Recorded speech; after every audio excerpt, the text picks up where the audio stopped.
দেখো বন্ধুরা, শাপলার সিজন চলে এসছে। এই যে শাপলা বা নাল দিয়ে চিংড়ি মাছ দিয়ে হবে দারুণ স্বাদের ঝোল। শাপলা দিয়ে চিংড়ি দিয়ে হবে শাপলা চিংড়ির ঝোল। এই যে দেখো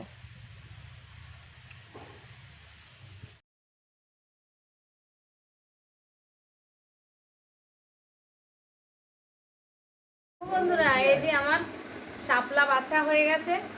এখন আমি ছোট ছোট পিস